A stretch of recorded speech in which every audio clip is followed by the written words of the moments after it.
Listeners, ladies and gentlemen, friends and colleagues, great session we got here today ahead of us, and we're in a fantastic location, Madrid, and I'm happy to say I've got one of the most professional men I've ever met in the industry, and it's Stewart Angus, Divisional Senior Vice President for Donata.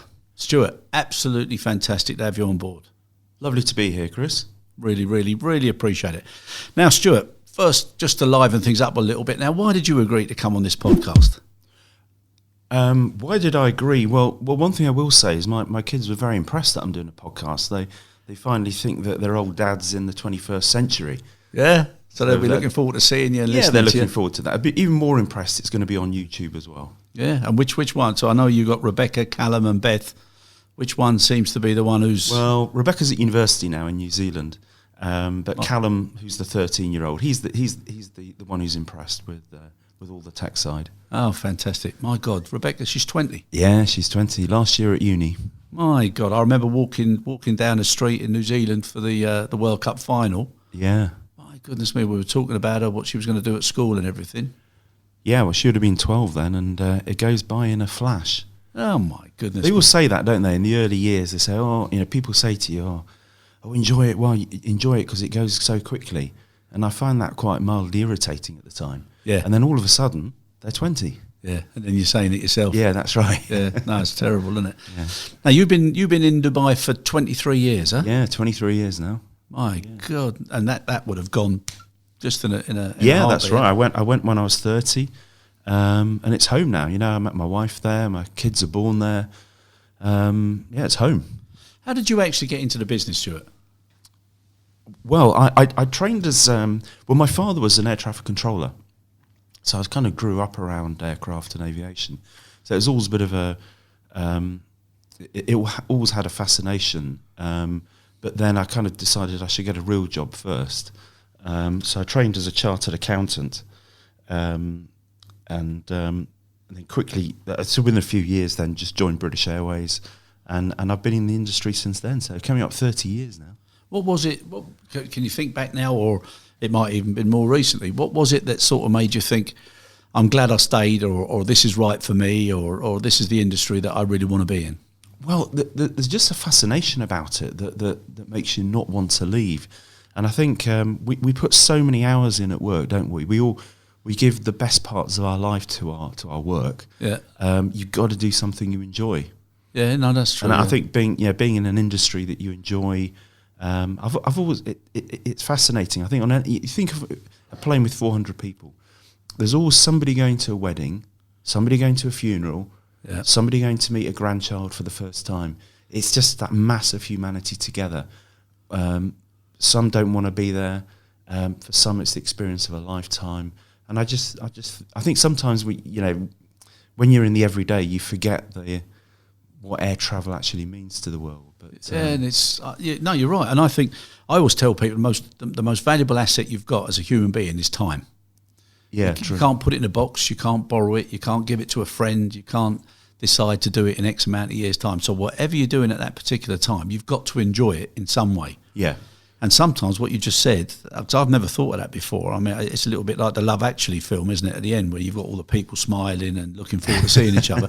You don't realise, though, do you? You're sitting on a plane, there's some people going for something sad, something glad, something mad. Yeah. You don't realise what they're doing. But if you look at things in a certain way, it gives you a different perspective so that you can actually start to enjoy what you're having to spend your time on. And I think one of the things that I see now all over the world, which I find a little bit sad, is how many people don't seem to be enjoying what they're doing. Mm.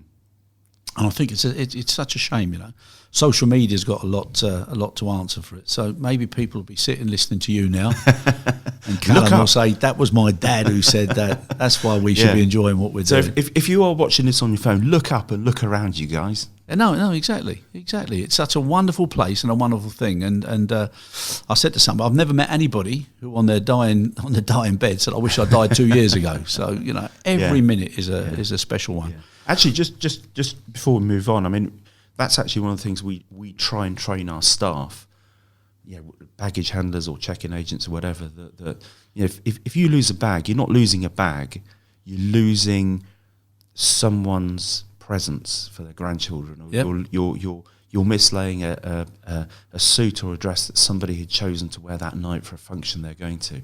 It's very personal.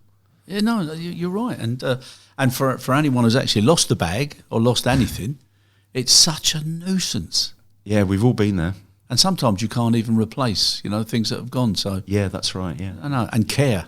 Yeah. I'm really pushing now this care. Consider all responsibilities every time. If people realise that if you care about someone else, you've got every right to expect other people to care what they do for you, customer service and stuff. Now, in that amount of time and coming in, can you remember who influenced you when you first came in, or somebody who mentored you, or somebody who gave you that little, diamond of advice, that, that's something special that you felt without them, you wouldn't be the person you are today? I don't think there's one specific individual, but I've been very lucky, I think, over my career to work for a number of really good bosses who've all been different, but I've learned from them all. I think it's really important. I'd pick out one in particular, was a guy called Charles Garassa when I was at British Airways, and so so sort of late 20s. Yeah, finding your way in your career.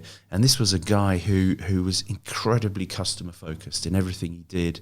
He drove everyone really hard, and I just learned a lot from his style, which has stuck with me. But I really shouldn't pick him out in particular. There's a whole bunch of people that I've learned from. I've been very lucky. No, but it's obviously. I mean, for that name to come up, it's a nice thing. Yeah. Is he still around? Do you know what he's doing now? Or? Well, last I heard, he's doing very well. I think he was on the board of Thomas Cook, but I think he's retired now.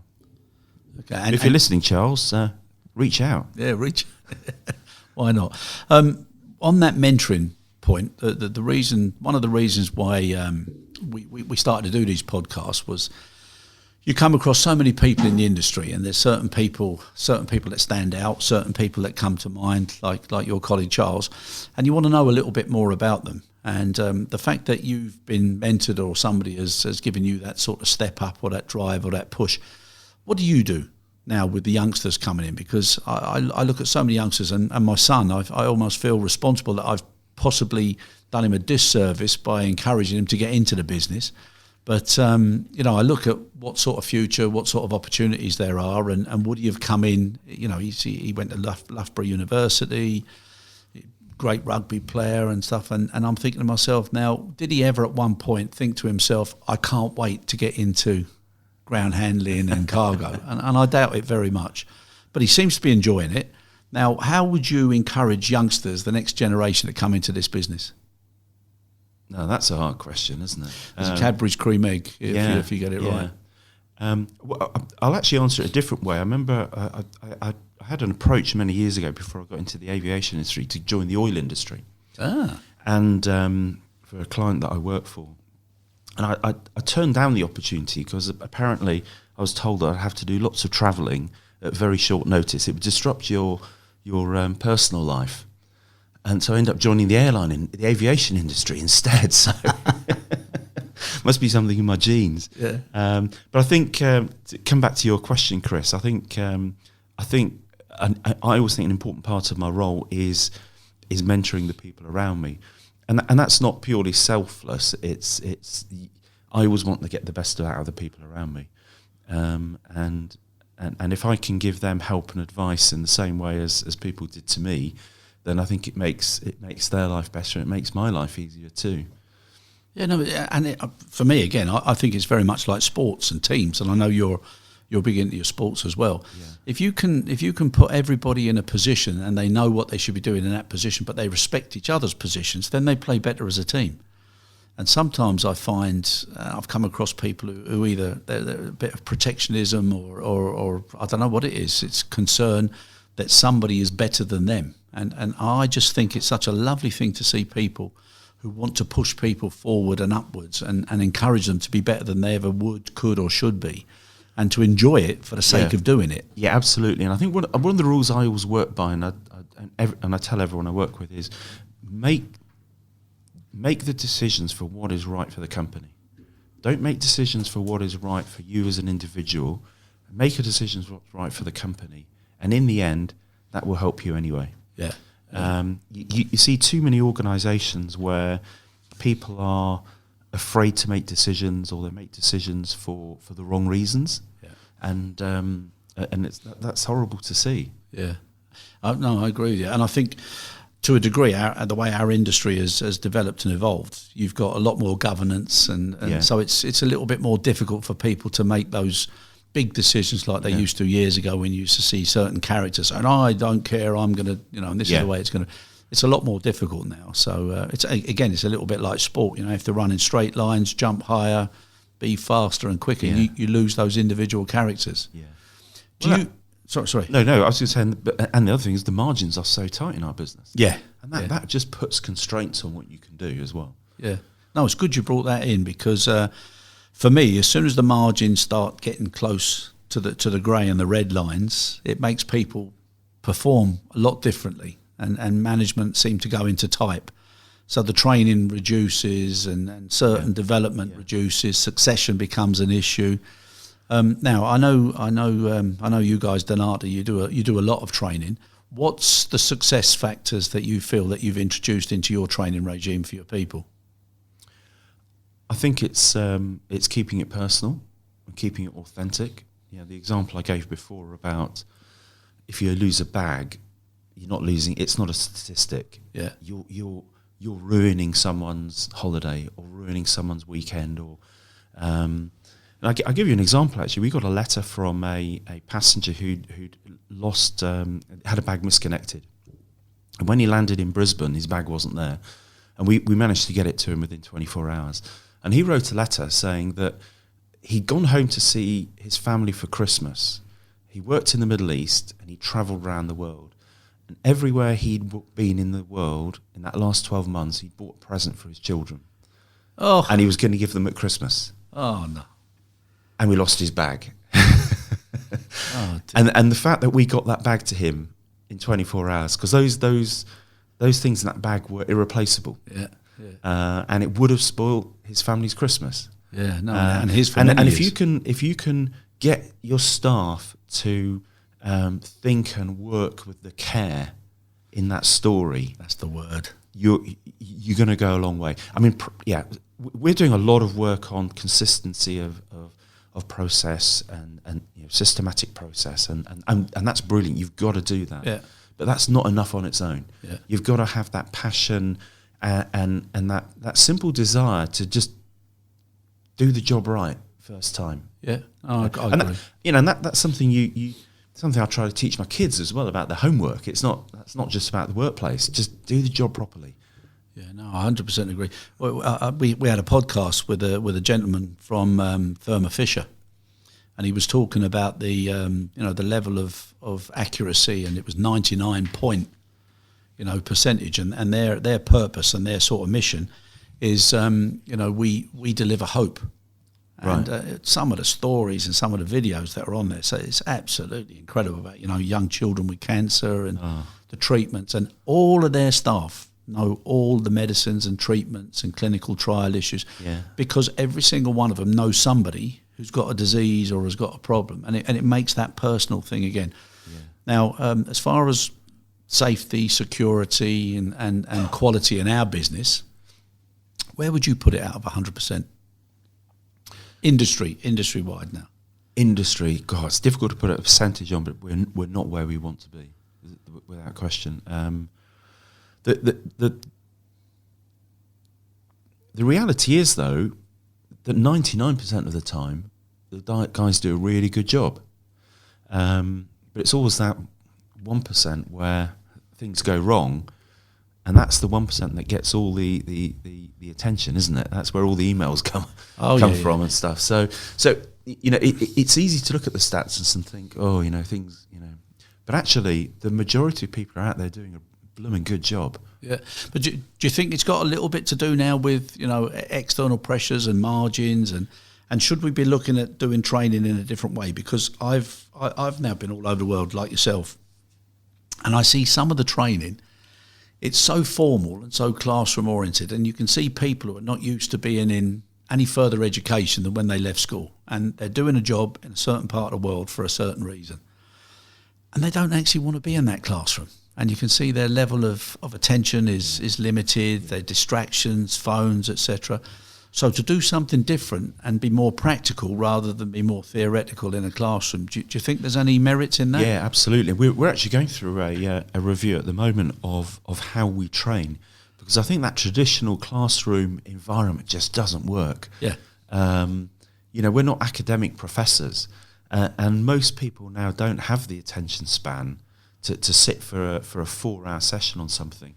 So we're looking at how we can use YouTube videos, for example. Yeah, exactly. Yeah, people using 5-minute regular bursts on their phone, things that they can read and they can look at on the bus as well. Just refresh themselves on the bus, but also make it interesting. It's a bit like safety videos, isn't it? Yeah. Do you remember the time when safety videos were really dull? Some of them still are. Some of them still are. Yeah, that's true. You look like what Air New Zealand has done. That's right, with the cabin address. Yeah, and you go on Air New Zealand, most people are enthralled on watching that safety video. Yeah, and also the British Airways one with Joanna it's Lumley. brilliant. Yeah, and I think that's very good. Yeah. No, I agree with you. We have to do something, but the one thing with the small modules or the little sound bites is I think it should be related to their performance. So it's not something that they do if they're interested. They realise they have to do it to maintain their levels of competence. And I think if they do that, and it's in small little bits, always with a little test or a little review of capability, I think it's a much better way and much more cost effective. Yeah. One of the other things we're looking at is can we offer a broader suite of training as well beyond that mandatory training? Yes. Optional training, even language training. Yeah. And we've got the ability to do that now. If somebody wants to learn Spanish or French, let them do that. Yeah. And if that makes them feel more involved and part of the business, then that's great. It actually doesn't cost us a lot to put those modules on. No, online training. Yeah. No, I totally agree. And like you said, also just small things that our own people who are proud because they've done something really well, they can be local heroes and do their own video and their own absolutely, little, showing how to do a spreadsheet or do a certain element of work. I think it makes them feel more empowered as well. Sorry, I was saying just one other point on that is around processes and stuff.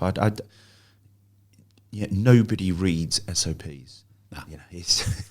They're great for sitting on shelves and keeping books. Yeah, well, it's ironic because we've got a session on that here this week. Yeah, and what we're trying to do, and I was in Brazil a couple of weeks ago, and they have some brilliant sort of cartoon type training. Yep. With these, it's fantastic. It's about respect. They call it respect the aircraft. Yeah.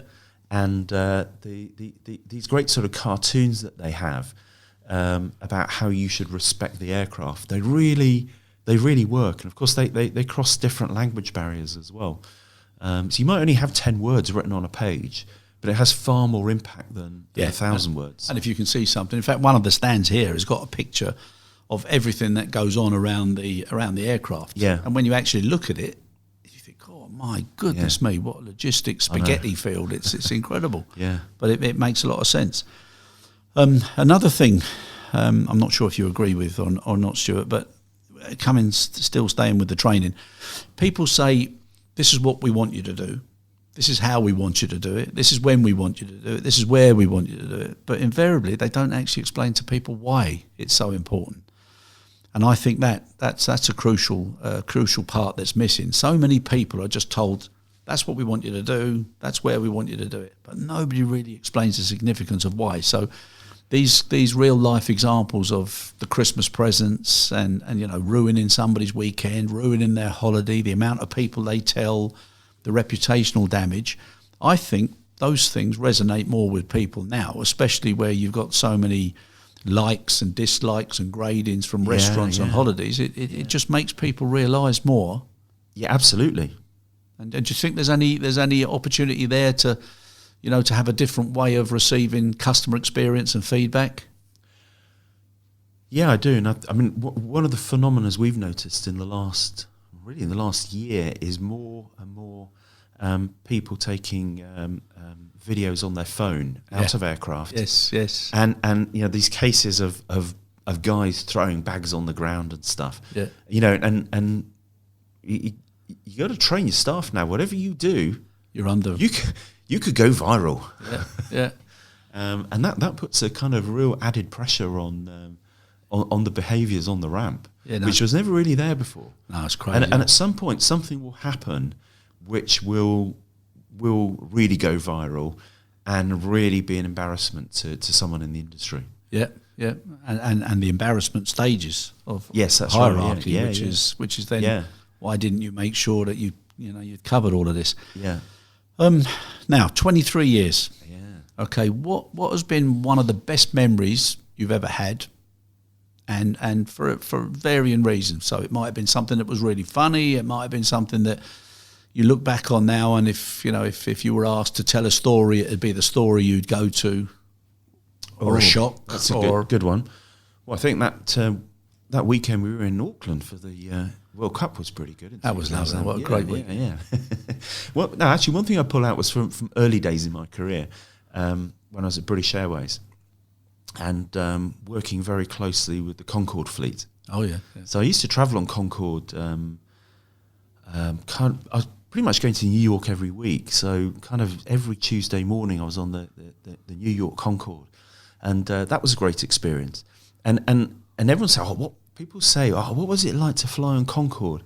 And in fact, recently I went into my my son's school and did a little talk on it, and what I'd say two things were fascinating about working on Concorde. One was how you didn't actually notice you were travelling faster than a bullet coming out of a rifle. Yeah. And actually one of the Concorde pilots said to me, that is the wonder of Concorde.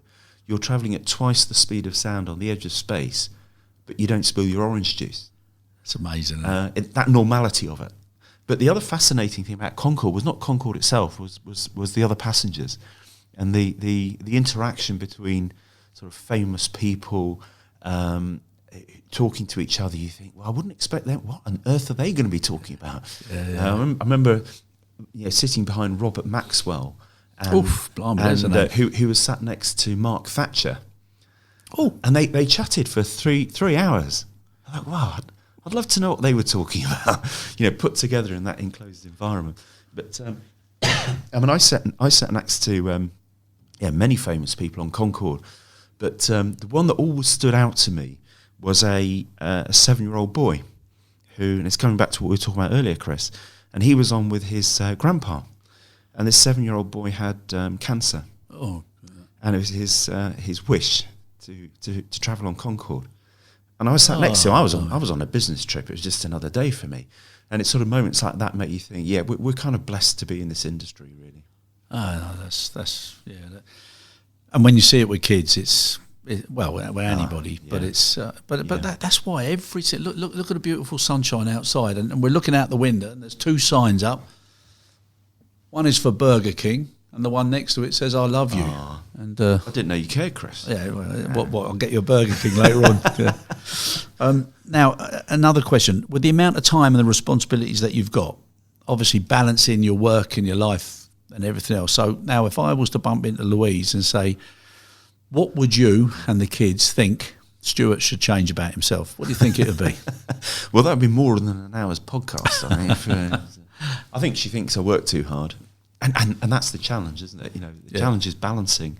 I like to think. I mean, I put work first, but beyond work, I like to think I prioritise my family. I run a taxi service at weekends for my kids. Yeah. To various events, which I think that's familiar wherever you are in the world. Yeah. So I mean, I try to put my family first, which kind of means that doing things for yourself is the thing that doesn't happen. But that's life, isn't it? And if you could, so now if I was able to go bang and give you a little bit of free time standing still, what would it be that you'd like to do for yourself? I'd do more exercise. Would you? Yeah. I love doing exercise. Like this morning. Oh, don't now stop it. I'm sitting here with a Cadbury's cream egg. Yeah, I know. And now you're going on about what you did this morning. No, I'm going to go to the gym. No, I get stuck into my emails, end up not going to the gym. But I do get the exercise of carrying my gym kit around the world, I suppose. Yeah. Funny enough, I'm being serious now. You've got trainers and everything. Yeah. Have you ever played paddle? No, what's paddle? Paddle's a Spanish game here. I lived here for just over 6 years. Yeah. And I was introduced to paddle. It's like a cross between squash and tennis. Is it like real tennis? It's similar to real tennis, but you've got the walls and the glass to bounce off of. If you fancy a game, there's paddle courts. Oh, there we go. All right. Yeah. We only need an hour, so less than the podcast time. So now, if you were taking Louise on a surprise holiday, or you've probably done so many times in the family, what's the last really lovely place you've been to? Well, last lovely place was last Easter we went to the Maldives, which was nice. Lovely. Yeah, and so Lou and I have been together for 15 years, and for 14 of those, she's been saying, "Come on, can we go to the Maldives?" And I know how expensive it was. And then finally we went last year, and I thought, why haven't we been before? And how long did you go for? Oh, we only went for a week. But it was absolutely beautiful. And with all the kids as well, yeah? Yeah. So you recommend it? Yeah, we basically most of us had our heads under the water for most of the days, just looking at the sea life. It was just beautiful. And do you want to name the place, or? Well, we went to a resort called Lily Beach. Lily Beach, which is very. But I think there's 100 odd islands. Yeah, they're all beautiful. It's just one of those few places where you just really, really get away from everything, which is fantastic. Plus, it's not too far, is it now from Dubai? Well, from Dubai, it's only 4 hours. Yeah, it's great, beautiful. And I went on the first time I've been on one of those little seaplanes as well, which I thought was fantastic.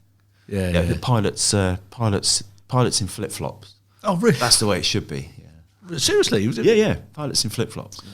That's the way to do it. Huh? Oh no, fantastic. Back to Dubai. So I've seen you many times at the Sevens. Yeah. I mean, Gary started that, didn't he? I'm not sure Gary started. The Sevens was actually he didn't start it, because this year, 2019, is actually the 50th year of the Sevens. 50th year. Yeah. So it started off with just, I think, a few blokes, and a bit of sand and a couple of balls, really. Yeah, I remember going to the old stadium, and there was no grass and stuff. That's right, yeah. And it always used to be like, visiting Navy ship or something. It's a big professional tournament. It's part of the world circuit now, but it tries to keep that real sort of local club spirit, which I love. Yeah, it's one of the. I think it's one of the best events anybody who loves sport go to. Yeah. Absolutely fantastic. Yeah, no, it's brilliant. Yeah. Now, seeing the amount of people that turn up, especially in the Donata Chalet, if they're lucky enough to get an invite, all the different companies.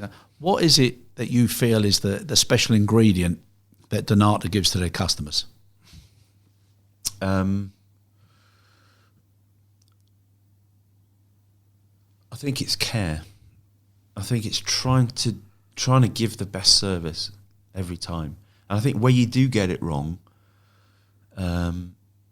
making sure you recover it and take it seriously, so it doesn't happen again. Yeah, and with in recent years now, with mergers and acquisitions and moving into different areas and your global strategy, bringing all of those different organisations together. I mean, you've introduced the One Donata, and tell us a little bit more about that. Well, look, we've made, I think, 14 acquisitions in the last 10 years. So that's bringing different companies together, and every company we've bought because we think they're a good company. Yeah. So that they're good companies to start with, but once you put that blue sign above the door, the customer expectation changes. Yeah. They expect a certain standard in safety, in SOPs, in every aspect. And so we've been going through a process really in the last 3 years of trying to get that standardization of safety processes. We're introducing a common cargo management system, turnaround tool, standard operating procedures, etc. So we're going through that now. But to try and introduce that across 88 stations is, it's really easy to say quickly. But to do that in different cultures is very challenging. And I think the reality is none of the ground handlers have actually achieved that. Yeah. And by the way, look, we're sitting in a hotel right now. I think hotel chains are the same.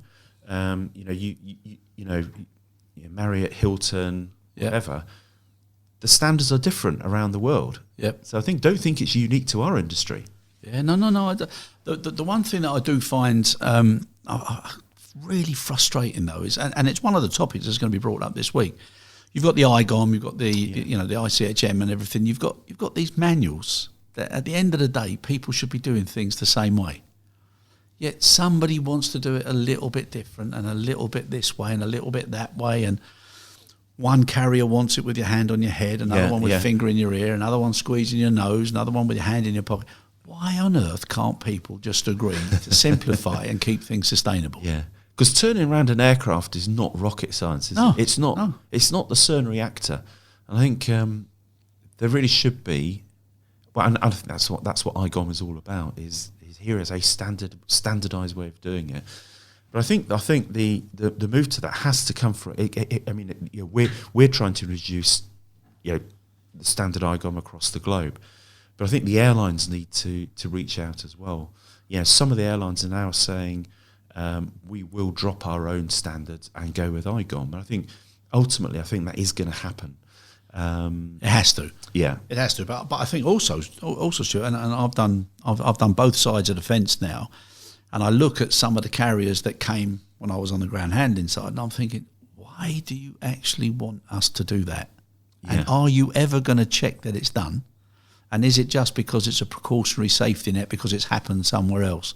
But why would you expect us just to do that for you? Well, but that's exactly what happens, Chris. What you just said is that there's an incident somewhere in the world, and the response is introduce something new, introduce new cones or something else. Yeah.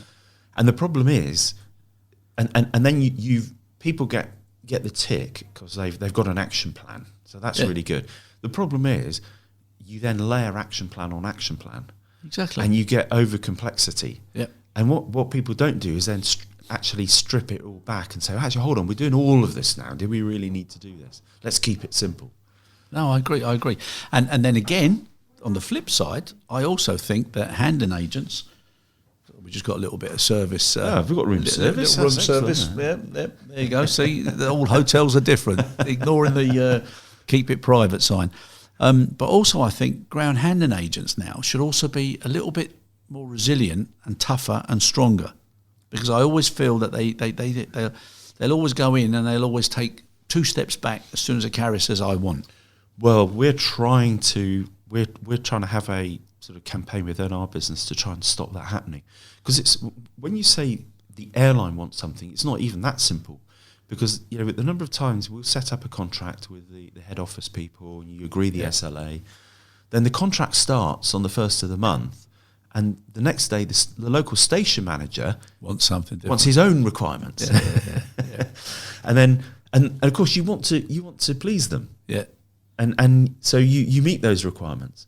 And then 3 years later, you suddenly realise you're losing money on the contract. Yeah. And how did that happen? Yeah. So you go back to the head office and say, I'm sorry, we've got to increase the rate because we're losing money. Yeah.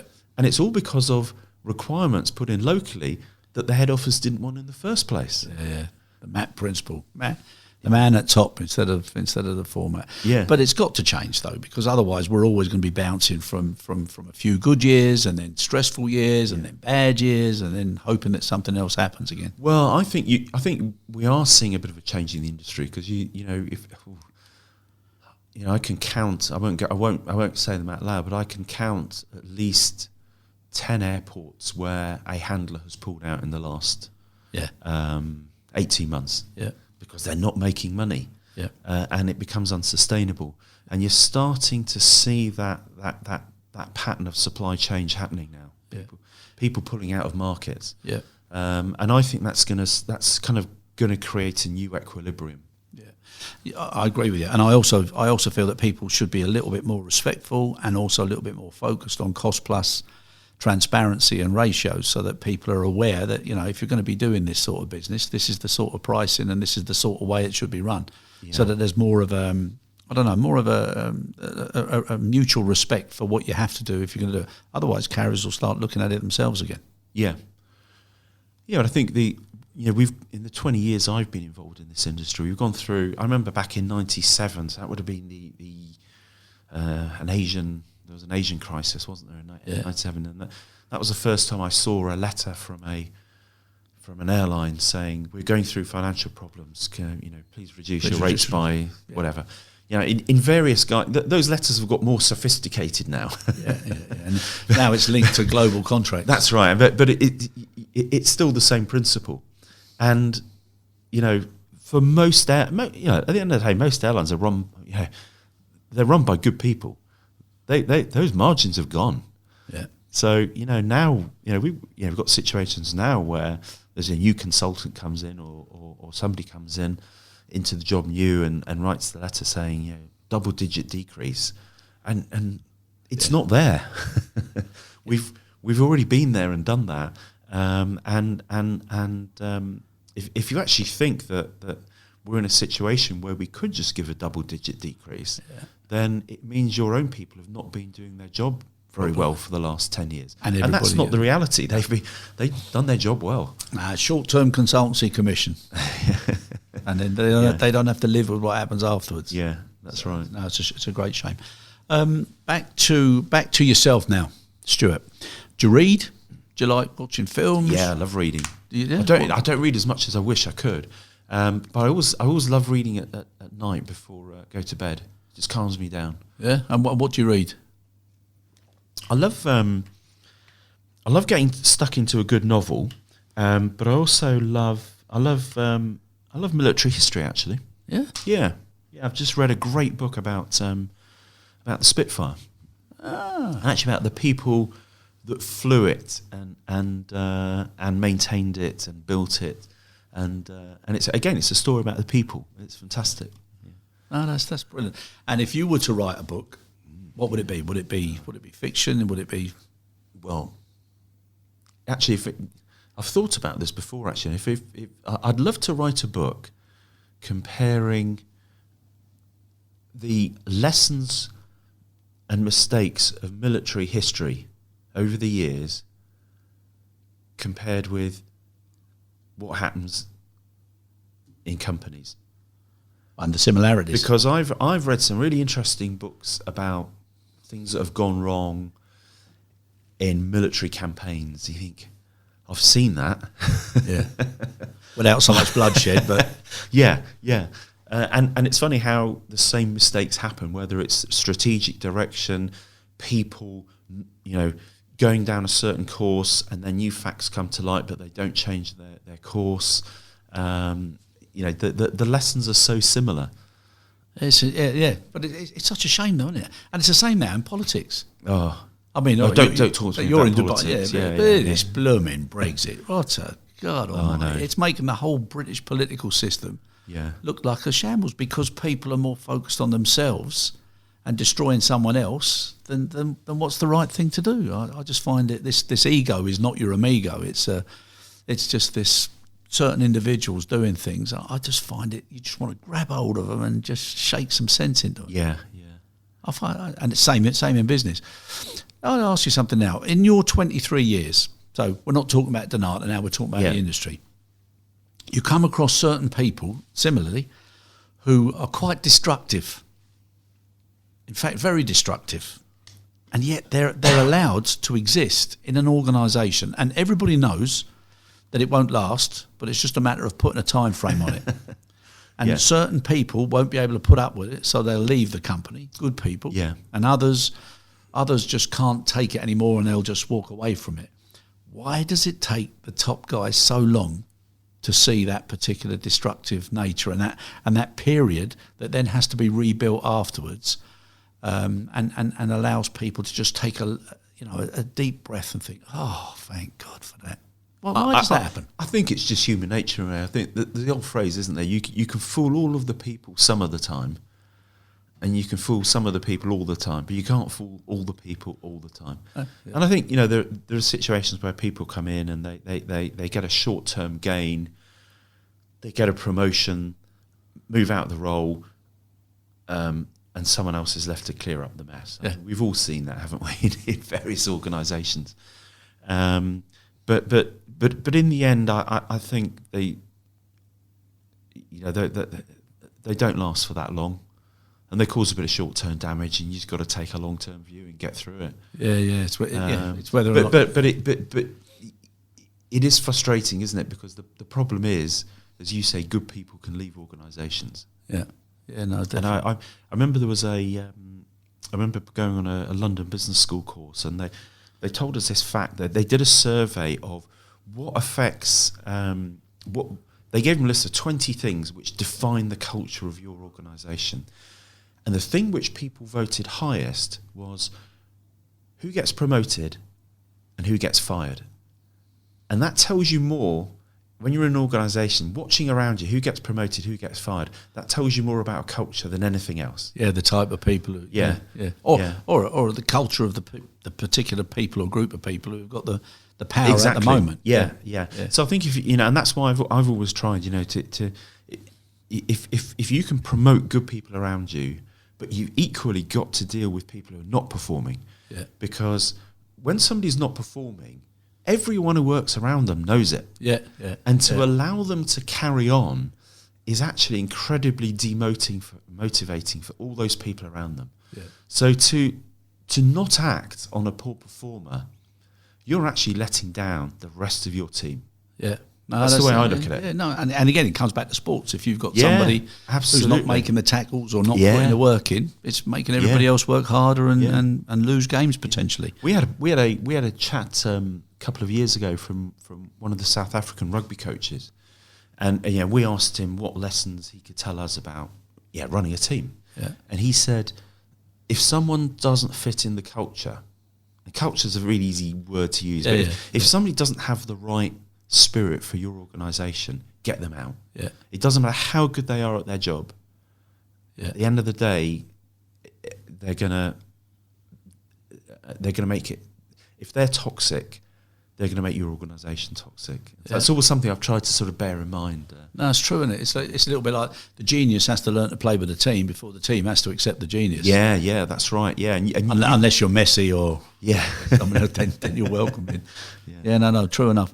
Now, again, if I was to ask Louise, what would be the record, the music, that if she put it on or if she made a request, she would know, that's my Stewart now, he's going to leap up and he's going to hit the dance floor when he hears this one. What would it be? Well, you don't want to see me on the dance floor, but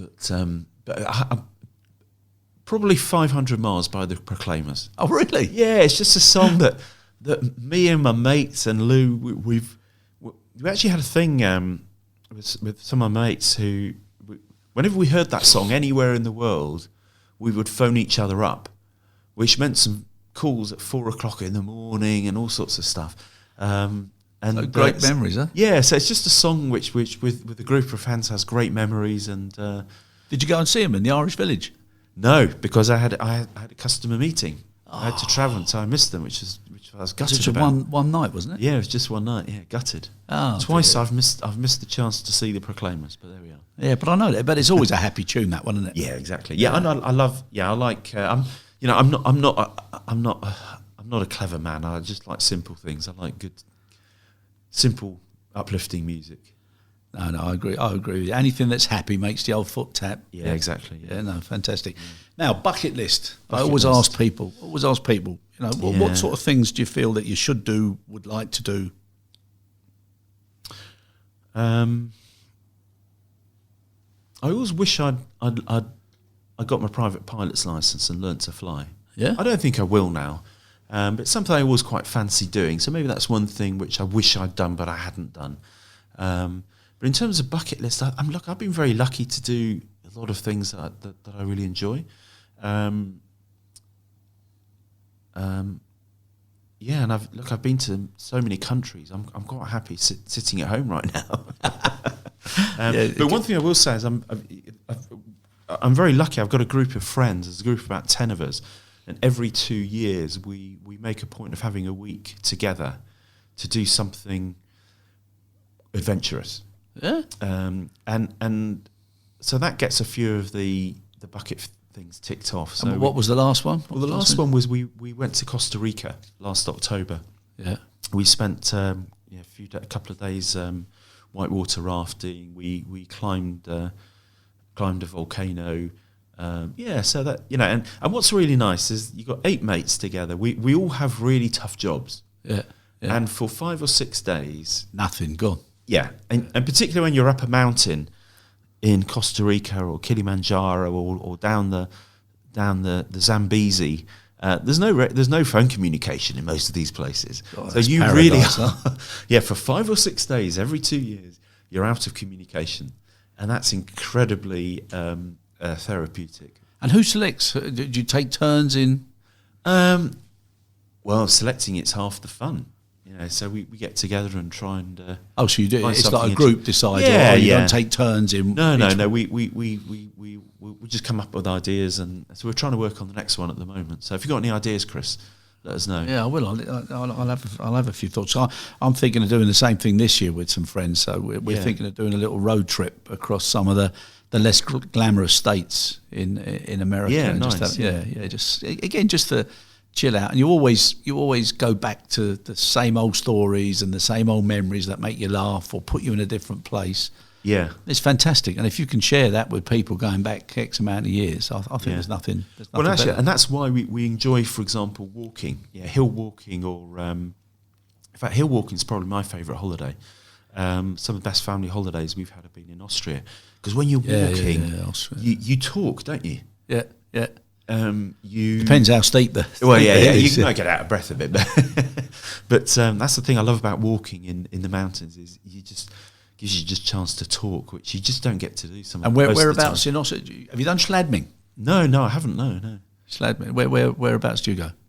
Well, there's a little village called Outbach that we've been a few Outbach, times in the Tyrol. It's beautiful. Yeah, really. Yeah, nice. we stayed with the same family 3 times. Lou and I went there as before we had kids. We've been back with the kids now, and it's lovely. And as nice as it is when it's snowing, it's what a beautiful place as well when the sun's out or in spring. And well, I think the Alps is best in summer. Yeah. And in terms of a summer holiday, I mean, we all love the beach, don't we? But I love the Alps are fantastic because you've got the lakes as well. Yeah. So you can go swimming and kayaking and stuff. Yeah. And some beautiful golf courses. Yeah. Are you a golfer? Do you play golf? No. I'm the only person who moved to Dubai and gave up golf. So seriously? Yeah. Of course, it's far too hard for me. Oh, man, beautiful. Yeah, but and again, I think if you're not a professional or a great low handicap, the nicer the course, the better you play. Is that right? I think so. Yeah. That's what I've found anyhow. So I don't play on terrible courses because I'm bad enough as it is. But that's another lovely game because you're walking. You're talking. It's a release. I think it's fantastic. Yeah. Now your sport. What would you play now if you were to get all of these 8 friends? Okay, and you said right now we're going to have a little game, a little exercise. What would you do? Would it be cricket? Would you like to get them all together for a game of rugby or? Well, remember I am 53, mate. Yeah. But it's I think old but not I think cold. a game of touch rugby. Yeah. Or a game of footy. Yeah. I still talk a good game. And do you actually play? No. I think my football days are over now. But you would if you were invited. You could give it a go. Yeah. Yeah, because we're thinking of having a little podcast veterans soccer tournament. Ah, very good. Yeah, so we'll put you down. Right, we're getting close to the end of the podcast now. Now, if the kids were listening in, okay, is there anything you'd like to talk about that would be surprising to them, or they say, "Oh God, Dad, I didn't know you were a specialist there, or you had that sort of interest"? Anything that you'd like to shock them with? Oh, I think they've heard all my stories. They've had more than enough of it. So. Yeah, no, but would you what do you think of social media at the moment? Social media, I worry. Good man. I worry about many things about social media. Yeah. I some of it is banal. Yeah, it really is. It's wasting. Yeah, we talked earlier about how precious life is. Yeah, people waste some hours on some real banal stuff. Having said that, there is some brilliant stuff on social media. The way you can keep in contact with mates, which I couldn't do when I left university. But the other thing I worry about is I don't know if it's just me, but it just shocks me how many people I see walking around and crossing roads do not look up from their phones. Now, I don't know why this is not a major safety campaign or safety issue, but the number of people that just walk out. Yeah, but I've heard, I can't remember where now, I think it's in the States, isn't it? You can actually be fined Oh, really? If you're walking on the high street or on a normal walkway, Yeah. looking at your phone and not paying attention. Yeah, it does really worry me, that. It's madness, isn't it? And the amount of time. Yeah. And what I see is when people have got the phones near their office or whatever, or their desk, and the slightest noise, and they have to go for it. Yeah. It's such a shame. Well, I think phones and social media are a brilliant tool. They're brilliant to have both for business and obviously your personal life. But the danger is it replaces real life. Yeah, sometimes. Yeah. It gives you a false picture, false sense. Yeah, I mean, I'm on Facebook and Instagram, and I don't even look at them. I have enough problems keeping up with them emails. Yeah, that's true enough. True enough. Now we started with your 23 years with Donata. You keep mentioning that, Chris, but Stuart, I'm not being funny. It's a nice thing. Yeah, 23 years. What do you plan to do for your 25th anniversary? 25th anniversary? I don't know. Well, I've already got the watch. Oh, go on. Wearing my 20-year watch. That's nice that they do that. Yeah. I don't. Yeah, well, I think more than that. I'll be. Is it a special watch? Is it a Donata? No. I think they just had a box in stock. Yeah, but I don't think it'll be anything special for the 25th. No, I don't think so. They should do. It's an incredible. Yeah, well, I mean, I might have a party. If I do, I'll invite you, Chris. No, it's incredible. No, I remember I did quite a few years at Lufthansa. I remember getting to 25 years and thinking, good God, where's it all gone? Yeah. But always appreciating everything that I got from Lufthansa, especially the training, the travel. Yeah. Like you said, I never imagined growing up that I'd have seen some of the countries and places. That's right, yeah. And in fact, I think we crossed over in Baghdad, didn't we? Or we were going... Yeah, that's right. Yeah. I'm sure it was. You were coming in. I'm sure. Yeah, that's right. Yeah, I mean, been there a few times. Yeah, when you're in school, and you think to yourself, you see these countries and you hear them, you think, but some of the places, it's Well, I'll be in Iraq next week actually, but actually coming back to what you do for 25 years, one thing I saw recently was some guys from Virgin Atlantic. They or I don't know if it's official or not, but they all had little dinosaur badges. Because once they got to 25 years, they're officially dinosaurs, so they could. So maybe I'll get myself a little dinosaur badge. Yeah, but it's always good to see a dinosaur. I've never yet seen somebody who didn't look up and admire a dinosaur when they see them in the museums. So that's always good. Now, is there anything you'd like to say, especially for the kids? You mentioned the kids so many times, and if they're looking at you, so now they know what your favourite record is. Yeah. I think they knew that already. Yeah, but they probably never thought you'd be brave enough to say it on air. Anything that you'd... Well, I think, the thing is, we're all so busy, aren't we? And with work, and I had a snatch call with my wife this morning, and I had to say, sorry, I've got to go. I mean, my family's really important to me, and and I love my kids, and I love my wife, and I love my life, really. That's well. You've now. I said to you at the beginning when we were talking about a book and what the title would be, and if it was a biography or whatever. And what I like to do is, according to how I listen to the people, I like to write down what I think their title would be. Okay, and I started off. I wrote down it's people that make a difference, but I would put it down as I've always seen you since the first time I met you. A happy man, and that's one of the impressions that always goes with me. My wife Kathy, my son Joe. Every time they say, "What a lovely man," and I think it's because you're happy, and in work, out of work, and now with your 8 lads, I think it's fantastic. I think that's right. Thanks, Chris. I appreciate it. I appreciate you giving us your time. Yeah, it's been lovely chatting. I know how busy you are, and I hope people have enjoyed seeing a little bit of the Stewart Angus that not enough people know, probably. Yeah. So really appreciate it. Thank you so much indeed, and look forward to seeing you again. Stewart, thank you very, very much. And irrespective of the training, there's a Cadbury's cream egg here for you. Fantastic. Thanks, Chris. Really appreciate Cheers. it. Thank you. Bye.